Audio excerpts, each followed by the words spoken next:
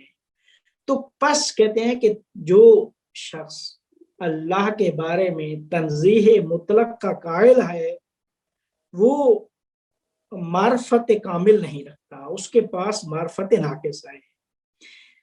کیوں؟ کہتے ہیں کہ تمام عارف کے نزدیک تمام عالم مظہر اور تجلی ہے حق تعالیٰ کے ظہور کی. تمام عالم میں اس حق تعالیٰ کا ظہور ہے، اور حق کیا ہے؟ باطن اور روح عالم ہے. عالم کے روح اور باطن کیا ہے؟ وہ حق تعالیٰ ہے. تو حق تعالیٰ بواسطہ اسم الظاہر کے واسطے سے اس نے متجلی ہوا، اور جو جہان ہے وہ اس اسم الظاہر کا مظہر ہے. اس قسم کی جو باتیں ہیں پھر قرآن کی آیت لے کے آتے ہیں، هو الاول والآخر والظاہر والباطن. تو کہتے ہیں کہ تنزیہ مطلق نہ ہوئی تو تنزیہ مطلق جو قائل ہے وہ حق تعالیٰ کو عالم ہستی سے جدا کرتا ہے. لہذا حق تعالیٰ عالم ہستی سے جدا نہیں ہے. جو کچھ بھی جہان میں موجود ہے وہ حق تعالیٰ کے ظہور کی، حق تعالیٰ کی تجلی اور حق تعالیٰ کا ظہور ہے تمام تجلیات اور مظاہر میں. تو پس معرفت کامل جمع بین تشبیہ و تنزیہ کی بنیاد پر ہوتی ہے. تو کہتے ہیں کہ اب یہ وہ نتیجہ ہے کہ جب ہم تشبیہ اور تنزیہ کو ہم کہتے ہیں باطل قرار دیتے ہیں کہ یہ دو نظریے جو فقط تنزیہ کا قائل ہے یا فقط تشبیہ کا قائل ہے، تو یہ دو نظریہ صحیح نہیں ہے، بلکہ جو جمع کا قائل ہے وہ نظریہ صحیح ہے. یہ ایک بات جو انہوں نے کی. اب آگے ادریس اور الیاس، یہ دو نبی قرآن میں ویسے آپ دیکھیں مفسرین مورخین وہ ادریس اور الیاس کو دو نبی مانتے ہیں. ادریس اور الیاس کو دو نبی مانتے ہیں. خود ابن عربی کی عبارتیں مختلف کتابوں میں مختلف ہیں. ابن عربی فصوص الحکم میں وہ ادریس اور الیاس ان دونوں کی فصیں تو علیحدہ قرار دیتے ہیں، لیکن ادریس اور الیاس کو ایک مانتے ہیں. ابن عربی فصوص الحکم میں ادریس اور الیاس کو ایک مانتے ہیں. فتوحات میں وہ دو مان رہے ہیں، لیکن یہاں پہ ایک مان رہے ہیں. تو کہتے ہیں کہ یہ فصل چہارم جو ہم پڑھ رہے ہیں فصوص الحکم کی، اس میں ادریس علیہ السلام کے بارے میں انہوں نے اشارہ کیا ہے اور اس کو حکمت قدوسیہ کی طرف اسے نسبت دیا حضرت ادریس علیہ السلام کو. لیکن جو 22ویں فصل ہے وہ الیاس سے، حضرت الیاس سے مختص قرار دیا ہے. تو کہتے ہیں پھر فرمایا کہ الیاس ہوا ادریس، الیاس ہوا ادریس، الیاس وہی ادریس ہے. اب کس طرح انہوں نے فرمایا کہ الیاس وہی ادریس ہے، ان دونوں کو ایک شخص مانا؟ تو کہتے ہیں کہ وہ اس طریقے سے فرماتے ہیں کہ ادریس الیاس کیا ہے؟ امت محمد کا الیاس ہیں. ادریس زمان غیبت تک، جب تک غائب نہیں تھے، جب مکان ان کو اٹھایا گیا، ادریس علیہ السلام کو آسمان پہ جب اٹھایا گیا تو اٹھانے کے بعد غائب ہو گئے. غیبت سے پہلے وہ نبی اور ادریس تھے، انہیں نبوت عطا ہوئی اور وہ ادریس تھے. غیبت کے بعد جب اللہ نے منزہ کا مجرد کر کے منزہ کیا اور اس مقام پہ پہنچایا تو اب ادریس الیاس ہیں. الیاس جب ہیں تو یہ الیاس امت محمد میں سے ہیں، اور آخر الزمان میں جو لوگ آئیں گے امام مہدی کے ساتھ ایک الیاس بھی ہیں. تو یہ الیاس جو یہاں پہ آئیں گے یہ وہی ادریس ہیں جو غیبت سے پہلے نبی تھے. اس طریقے سے وہ اس کو بیان کرتے ہیں. تو کہتے ہیں ادریس الیاس دو صورتیں، شخص ایک ہے، صورتیں دو ہیں اس کی جو ہے. تو کہتے ہیں کہ اس کی دلیل وہی دیتے ہیں کہ حضرت الیاس کا آخر الزمان میں حضور ہوگا، حاضر ہوں گے آخر الزمان میں. تو آخر الزمان میں جب آئیں گے تو یہ وہی ادریس نبی ہوں گے جو غیبت سے مکان آسمان پہ اٹھانے سے پہلے نبی تھے. قرآن میں ہے کہ ادریس نبی تھے. تو اب جب آسمان پہ معراج اور اٹھایا گیا حضرت ادریس کو تو وہاں پہ حیات الیاس میں متجلی ہوئے. حیات الیاس میں متجلی جب ہوئے تو حیات الیاسی میں وہ رسول ہیں اور محمدیون میں ہیں، محمدیون میں ہیں. کیوں کہتے ہیں کہ اب رسول بھی ہوں گے، اور اس سے پہلے جب آسمان پہ اٹھانے سے پہلے فقط نبی تھے. تو کہتے ہیں کہ بس الیاس وہی ادریس ہے. تو اس بنیاد پر ادریس ہے کہ غیبت سے پہلے وہ ادریس نبی تھا، اور جب اٹھایا گیا آسمان پہ حیات الیاس میں متجلی ہوا تو اب وہ رسول بھی ہے اور یہ آخر الزمان میں اس کا ظہور ہوگا. تو کہتے ہیں کہ قرآن میں بھی ہے ان الیاس لمن المرسلین، یہ الیاس رسولوں میں سے ہے. ادریس کے بارے میں نبی کہا تو وہ ادریس نبی ہیں آسمان میں اٹھنے سے پہلے، وہی پھر آ کے الیاس بن جاتے ہیں اور رسول بنتے ہیں، وہ پھر محمدیون میں ہو جاتے ہیں. یہ ایک بات جو ہے وہ کیا کہتے ہیں، یعنی انہوں نے کیا ہے کہ اب آخر الزمان میں الیاس کی صورت میں وہ ان کا ظہور ہوگا اور واپسی ہوگی. تو کہتے ہیں کہ یہ جو تعویل میں نے کیا ہے، ابن عربی فرماتے ہیں میری تعویل ہے، لیکن یہ وہ تعویل ہے کہ جو از راہ مکاشفہ مجھے حاصل ہوئی ہے، از راہ مکاشفہ حاصل ہوئی ہے کہ الیاس و ادریس ایک ہی چیز ہے. تو کہتے ہیں یہ جو حکم میں نے لگایا ہے یہ میں نے ارواح انبیاء کا مشاہدہ کیا ہے، اس مشاہدے کے بعد یہ مجھے چیز حاصل ہوئی ہے.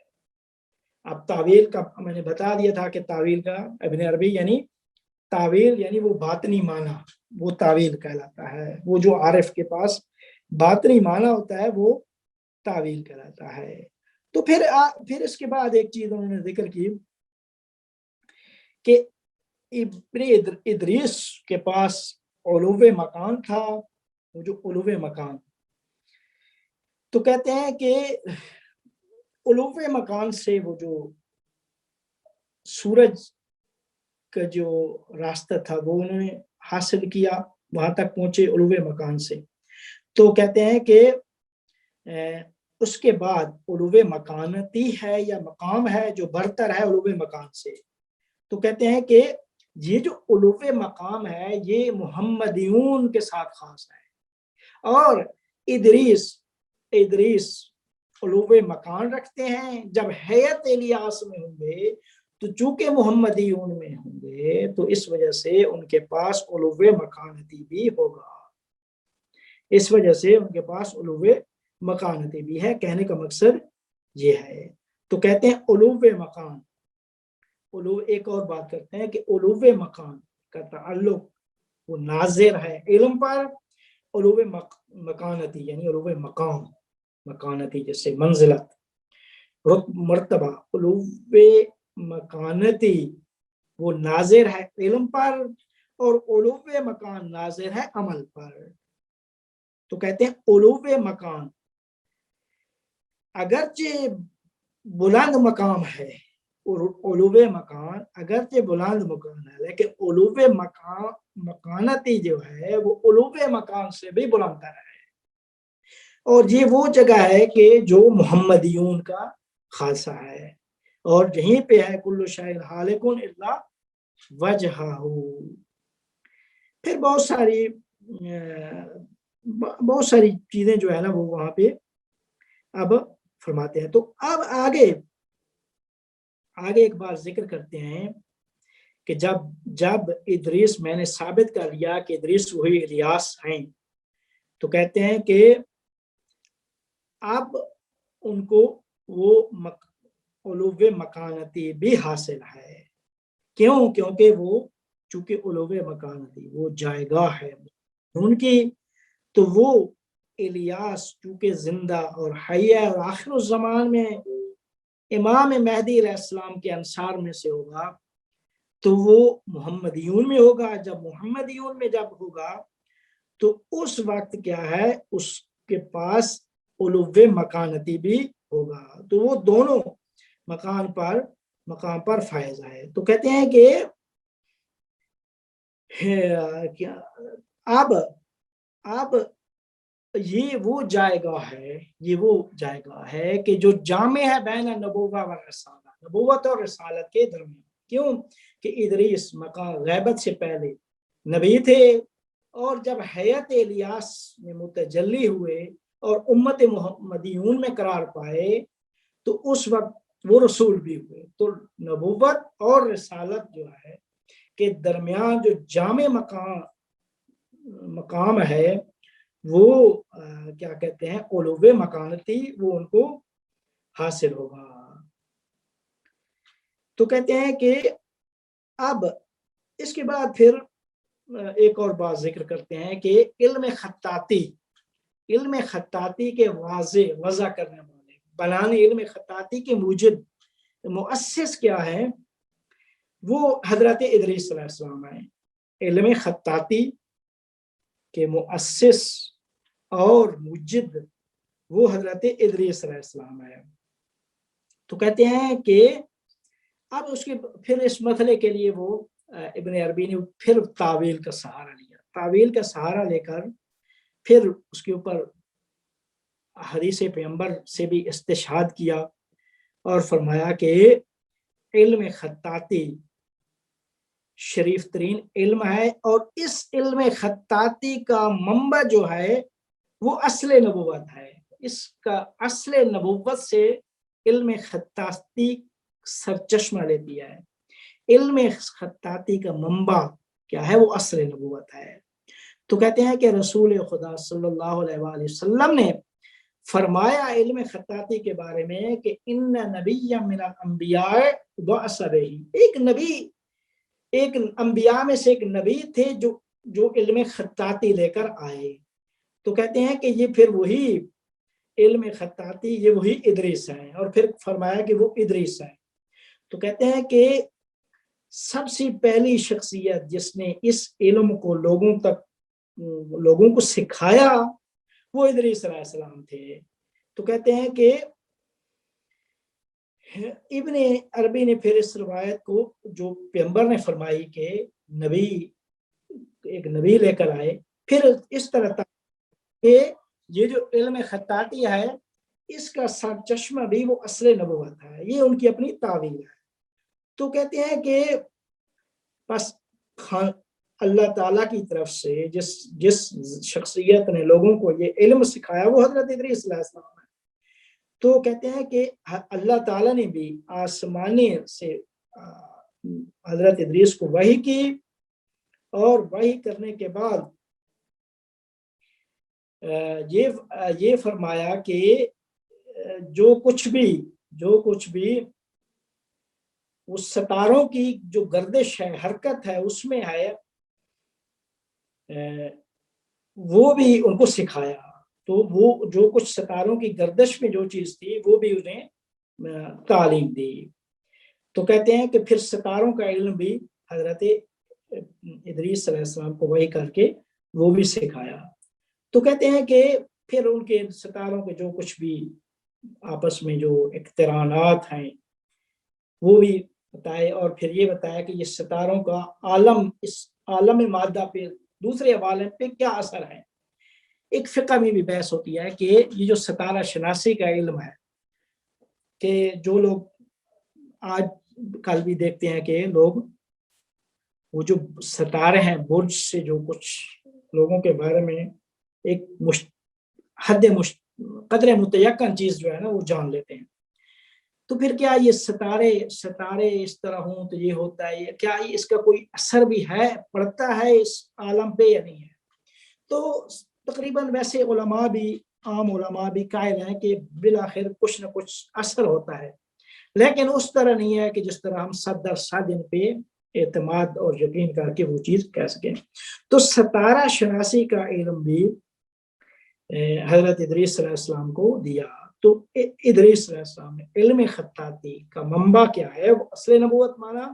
اور پھر اللہ تعالیٰ نے آسمان سے کیا ہے وحی کی حضرت ادریس علیہ السلام نے. چونکہ لوگوں کو یہ سکھایا تو اس کے نتیجے میں اللہ نے آسمان سے وحی کر کے حضرت ادریس علیہ السلام کو ستارہ شناسی کا بھی علم سکھایا.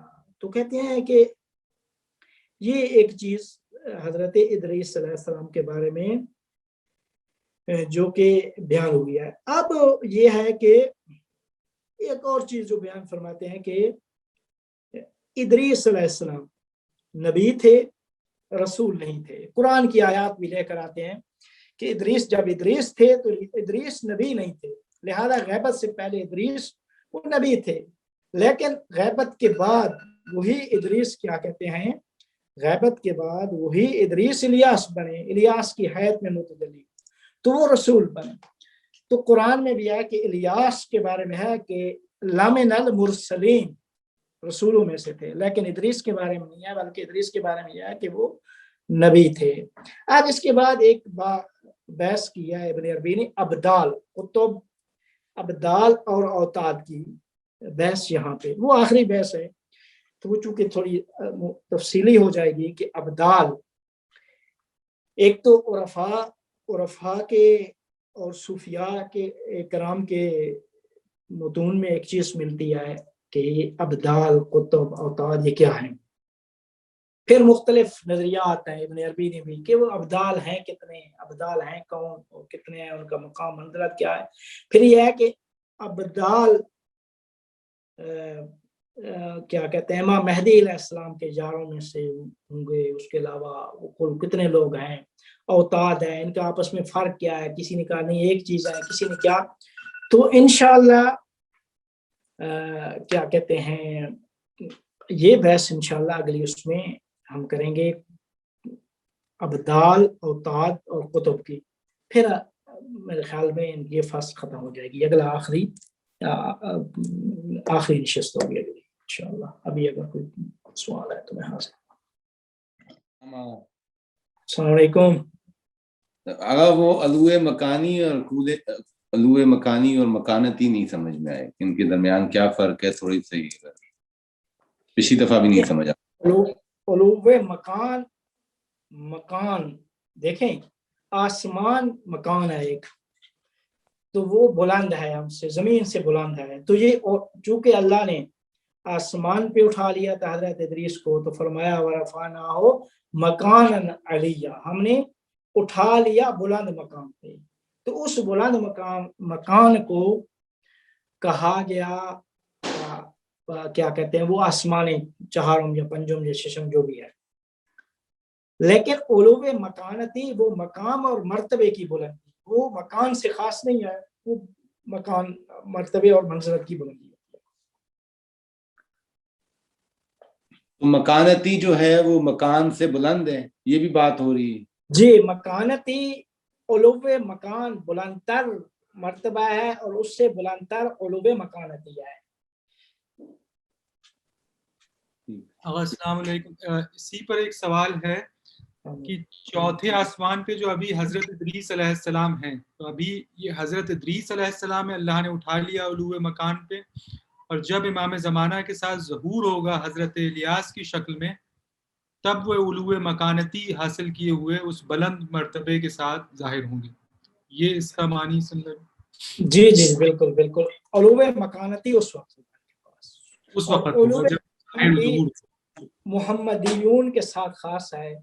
تو جب حیات الیاس میں ہوں گے تو وہ محمدیون میں ہوں گے, اور اس وقت ان کو علو مکانتی حاصل ہے. اگر ابھی چوتھے آسمان پر وہ موجود ہیں حضرت ادریس کی شکل میں علو مکان, یہ ہم سمجھ. حضرت الیاس, جی حضرت ادریس علیہ السلام وقت بھی علو مکان پہ حضرت الیاس ہیں یا حضرت ادریس ہیں, یہ کوشچن.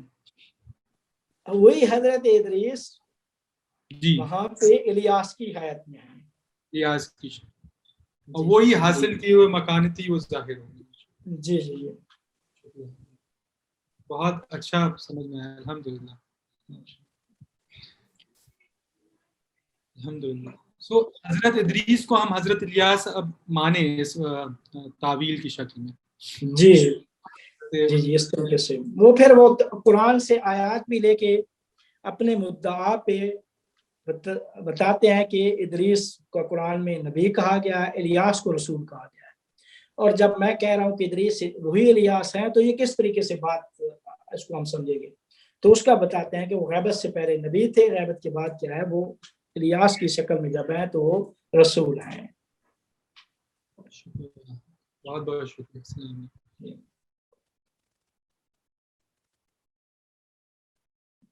جی جی السلام علیکم. مجھے لیکن ایک پوائنٹ کی مجھے سمجھ نہیں ہے کہ علو مکان اور علو مکانتی ان میں فرق ہے کیا؟ مطلب یہ مرتبے کا فرق ہے، لیکن وہ فرق کی وجہ کیا ہے؟ کس وجہ سے فرق کی وجہ کیا ہے؟ کیا سبسٹینشل ڈفرنس ہے دونوں مرتبوں میں؟ عباس صاحب یہی ابھی میں نے بتایا، مرتبے کی بات، ایک مرتبہ ہے اور ایک مکان ہے. دیکھیں میں سادہ مثال دیتا ہوں، آپ کو ایک رتبہ حاصل ہوتا ہے کہ آپ کو مثال دے رہا ہوں کہ آپ ملک کے وزیر اعظم بن جاتے ہیں، تو آپ کے پاس علو مکان ہے، لیکن جو منزلت اور مقام مرتبہ جو ہے ہو سکتا ہے کہ آپ وزیر اعظم ہوں یا ملک کے جو بھی ہیں، لیکن دوسرے عام انسانوں میں سے بہت سارے لوگ مرتبے اور مقام و منزلت میں آپ سے بلند ہیں، تو وہ علو مکانتی رکھتے ہیں، آپ کے پاس علو مکان ہے.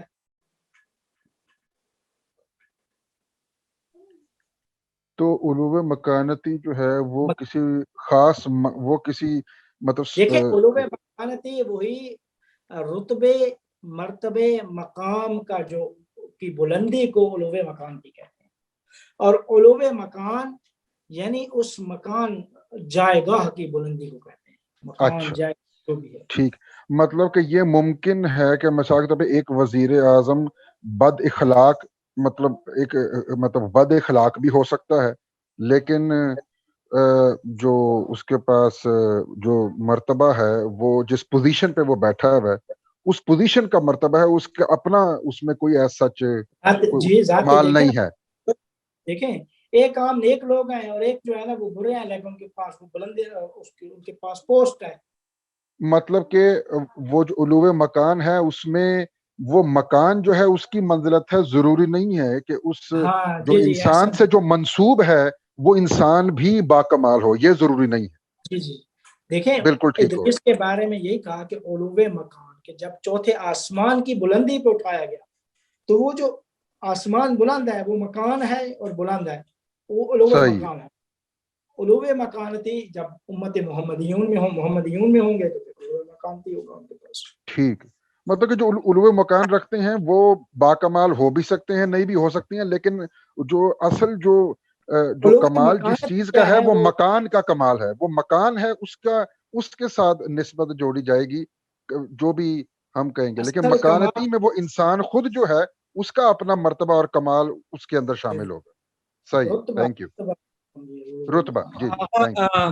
یہ بہت اچھا واضح ہو رہا ہے آپ کے اس بیان سے. یہاں پر بھی ہے 149 پیج پہ اسی خصوص میں اس کا ترجمہ کیا ہے کہ جب اللہ تعالیٰ نے کہا اور ہم نے انہیں بلند جگہ پر اٹھا لیا، سورۃ البقرہ، تو بلندی کو جگہ کی بلندی قرار دیا. اور جب تیرے رب نے فرشتوں سے کہا میں زمین پہ خلیفہ بنا رہا ہوں، یہ مرتبے کی بلندی ہے، یعنی زمین پر جب خلیفہ. تو آپ اس سے نقطہ یہ نکالیں کہ جو علو مکانتی ہے حضرت ادریس علیہ السلام کو جو حاصل ہو رہی ہے وہ امام زمانہ علیہ السلام کے ساتھ جو واپسی ہے اس کا فیض و کرم. جی جی بالکل بالکل محمدیون میں ہوں گے. علو مکانتی جب آپ کے پاس ہے تو میٹر نہیں کرتا کہ آپ یہ عالم ناسوت میں ہوں کہ آپ عالم جبروت میں ہوں، وہ بیسیکلی آپ وہ کیونکہ مکان سے ایسوسیٹڈ نہیں ہے نا وہ مرتبہ، بیسیکلی یہ بات ہو جائے گی نا. صحیح ہے. سبحان اللہ، یہ بہت اچھا واضح ہے.